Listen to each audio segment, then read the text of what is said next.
there's kind of no denying, at least from a recognizable, if you had to like look, how do you quantify it? How do you measure it? There's no denying that evil takes place. You know, like you could come up with any number of massacres throughout history, and you say that's an evil act. There's no question. Right. So evil is a thing that's real. If there's good, there's evil. Right. Yeah. And then there have been many, many things that people have done. You're like, wow, good exists in the world. There is still good.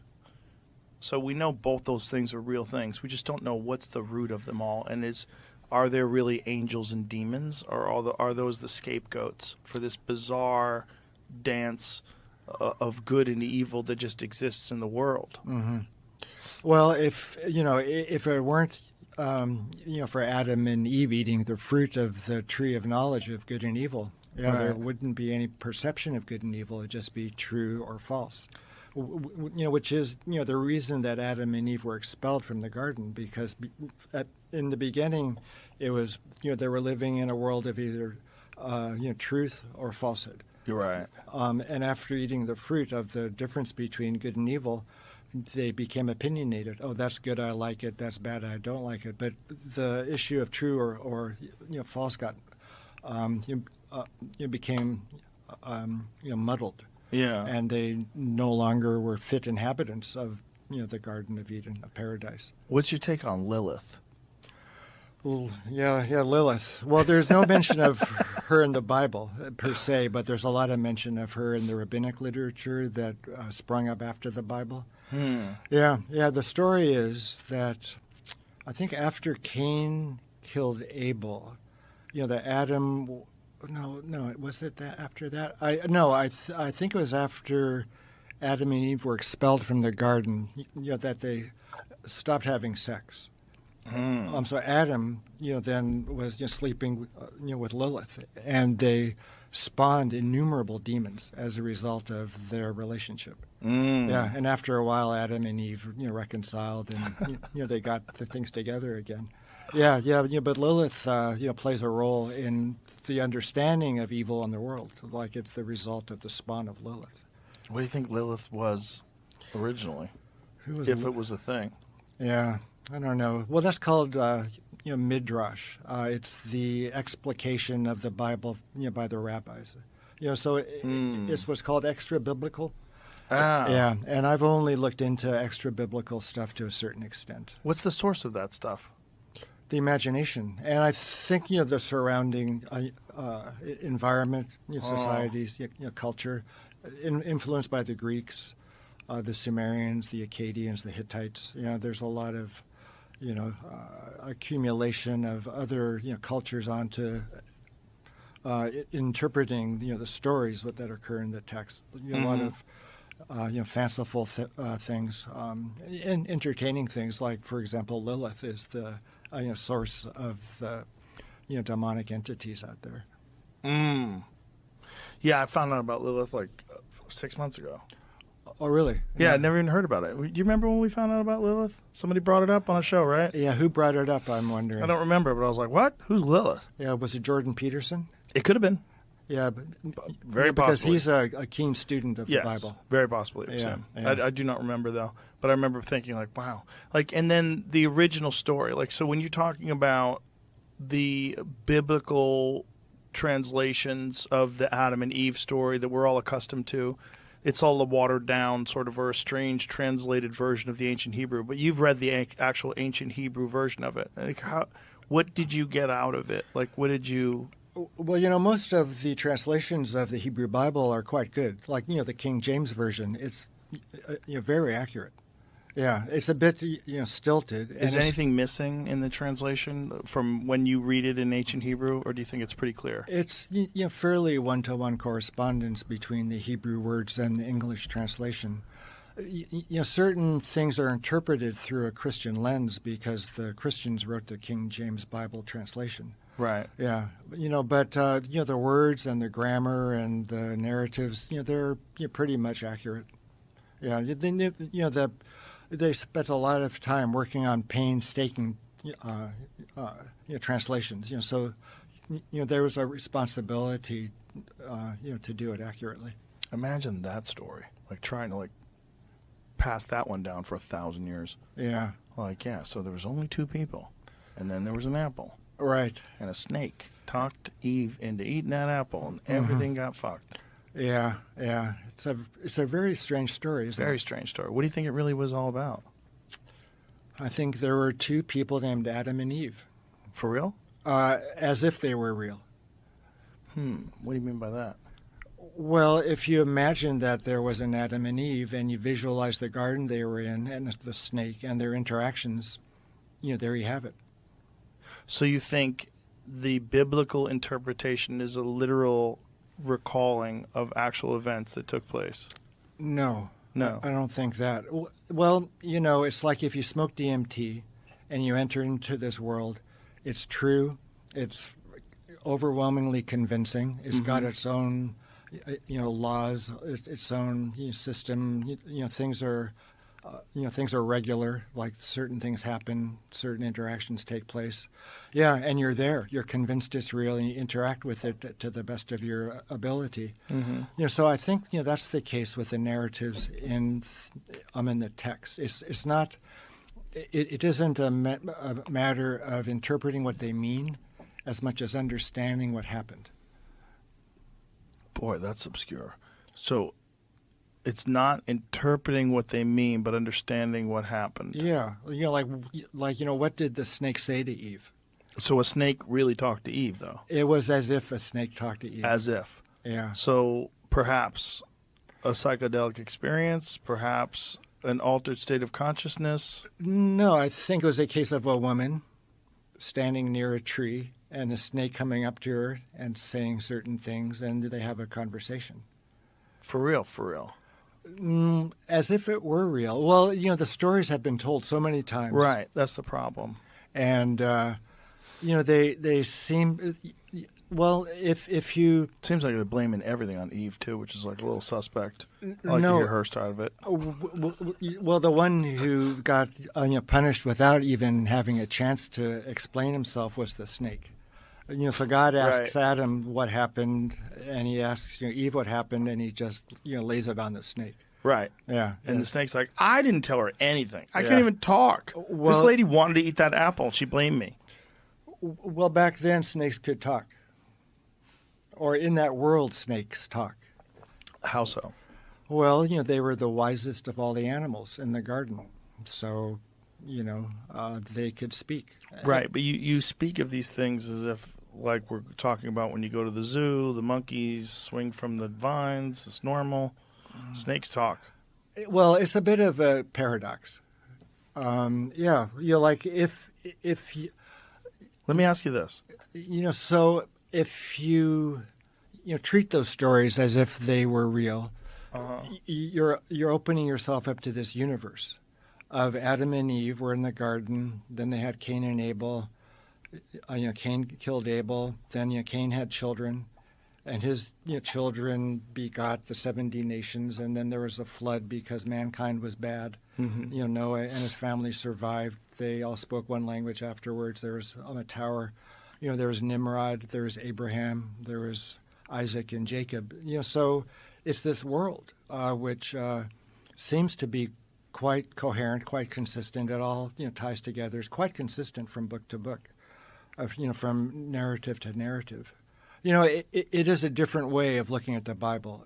It isn't dogma like you have to do this or you have to do that, or it isn't like a Jungian archetype or a psychodynamic wish fulfillment. It's this world that that is articulated, spelled out in a very ancient, very influential text. So, is it also possible that something completely different took place, but that over time and over a oral tradition of who knows how many hundreds of years before they actually wrote it down, and then writing it down, that you're getting a version of the actual event that's very different than what really took place, but you think about it like the version in the scripture. And if you think about it in the version of Scripture, are you thinking about it like as if this was an event as recorded, or are you thinking this is a representation of an archetype or some sort of moment in human history that they're trying to recollect and pass down? Well, if If you that makes any consider, sense. yeah, kind of, yeah. Well, if you consider, the text to be prophetically received, prophecy is communication between the divine and man, and the text was prophetically received. In fact, Philo of Alexandria, one of Terence McKenna's heroes, used to say, the most accurate historians were the prophets. Because they heard it, directly, from the initiator of the event, the witness of the event, the one who, could understand the event in the huge context.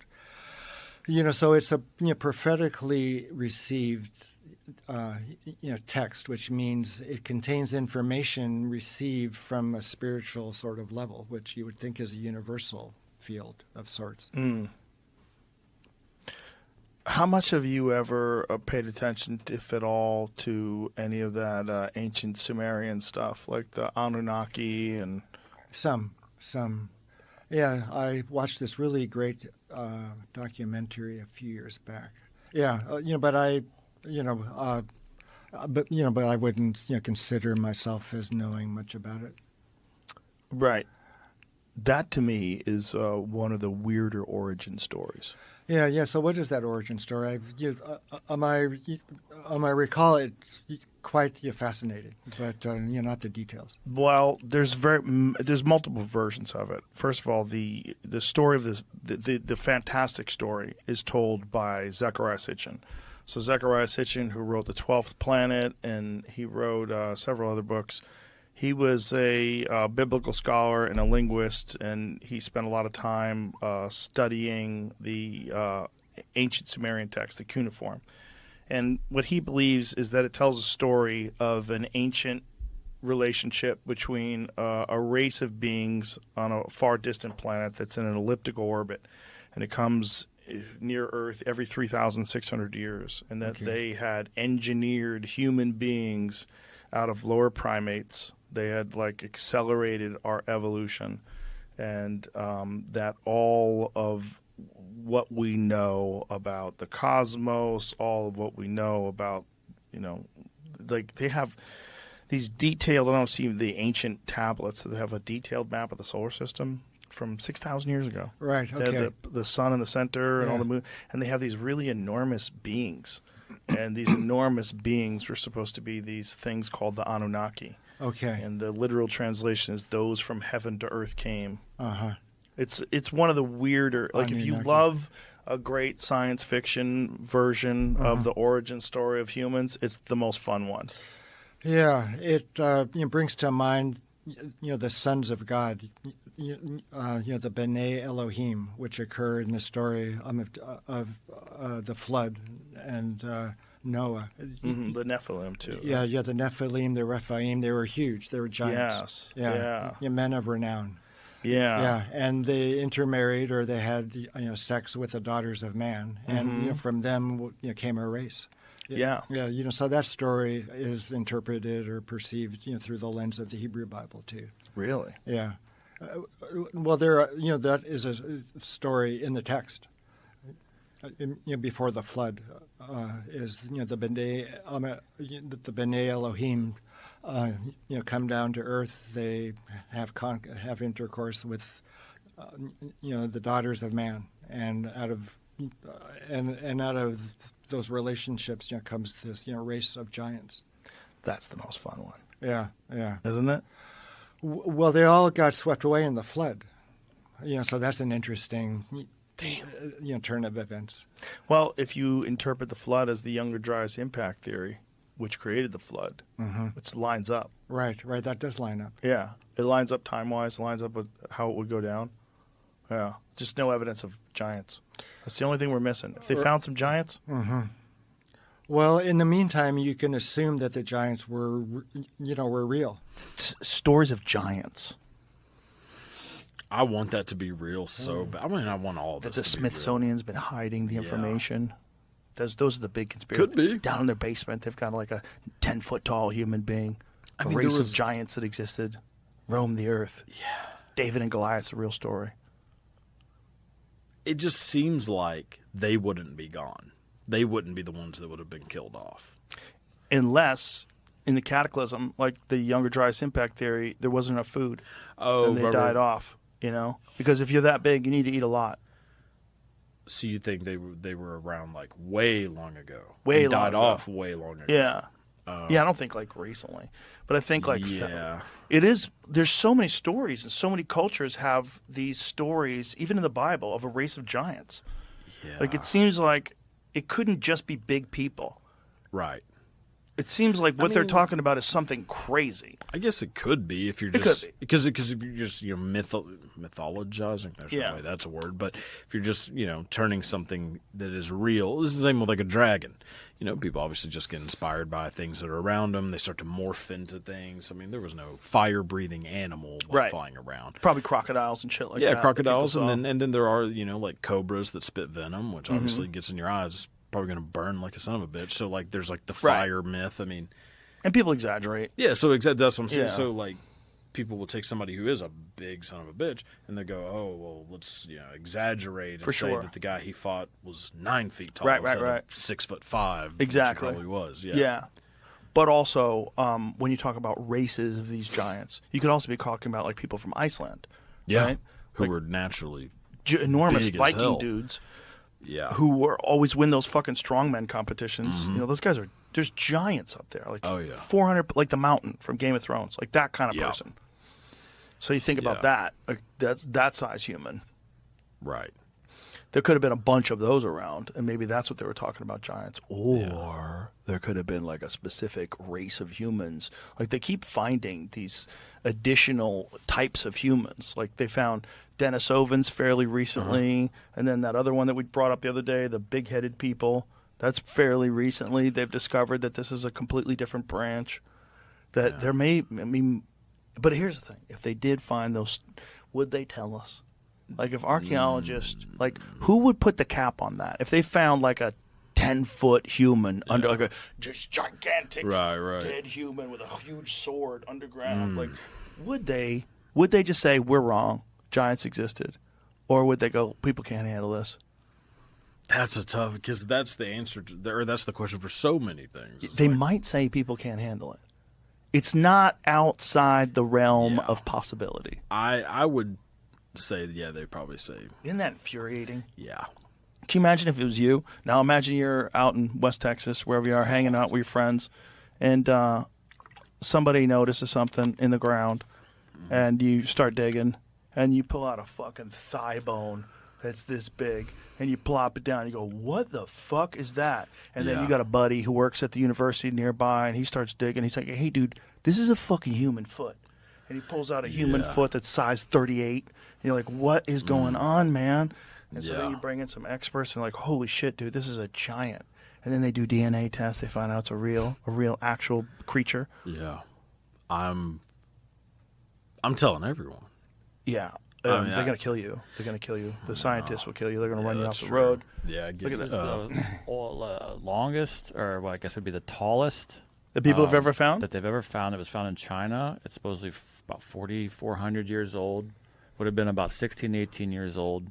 The weird thing here is, though, that it says there was 3 drill holes found in the skull, and they don't Whoa. know why. Whoa, drill holes. How big was it?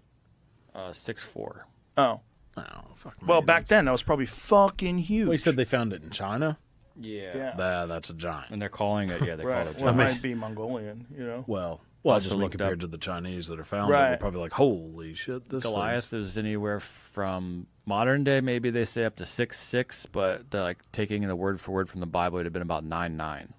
Yeah, that's what I always Right, thought. That's right, what I always right, I don't know right. how remember to see as a a kid. weight size. Right. to Well, come if up. you're back then, nobody had any food, and the average man was probably like 5'4". So if you encounter some dude who's 6'6", some big jack guy, that is a giant. That's a giant. And then also, for like, sure. you got to think human beings, if they exist today and they're 6'6", they had a potential to be that big back then. They just didn't get the food. Yeah. But if you are in some very nutrient-rich environment, Look at Yao Ming Ming and both those guys play pro basketball. Yeah. That's nuts. Is it Muggsy Bogues? Muggsy on Bogues, the list? yeah. But there's smaller people that exist that can function and do stuff. Oh yeah, for sure. But what's crazy is that the potential for that guy, the Yao guy, who's how tall is he? 7'7", I think. Right, Yeah, that exists yeah. in the human genome, right? That's not like we engineered them like we did dogs. Right. Like that exists. Yeah, yeah. So maybe back then, if you had a ton of food and you didn't have to worry about war, like, and people Yeah. just kept breeding and growing and getting nutrient rich, because the thing about people in the past was they didn't have any fucking food, man. Yeah. Like the average size of a guy who fought in the Civil War was, I think, 125 pounds or something crazy like that. 5'4" and 120, I think, is Nuts. the thing. Yeah. Starving to death. It's like a Starving to death, 15 shooting people with it's like muskets. a 14-year-old girl. I mean, that's Nuts. like, yeah. Right? And all they needed Yeah. was food. You know, you give them Yeah. protein, and then they grow normal sized, which is Yeah. really wild. Yeah. Because there's tons of people that are well over 7 feet. It's Yeah. not like it's, I mean, it is an anomaly compared to. Speaking of, there's one guy in the Civil War 7'6". He would have 7'6". stood out Whoa. a little bit, but everybody else was 5'8", average. He was 5'8". 7'6" in the Civil War. Holy shit! Is that? Oh, that's not a picture of him, I guess. Yeah. never But mind, never the mind. thing But yeah. about the stories in the Bible, though, it's like these are like mystical giants, the Nephilim. You know. If you enjoyed today's episode on JRE Plus, don't forget to give it a thumbs up and share your thoughts in the comments below. Thank you.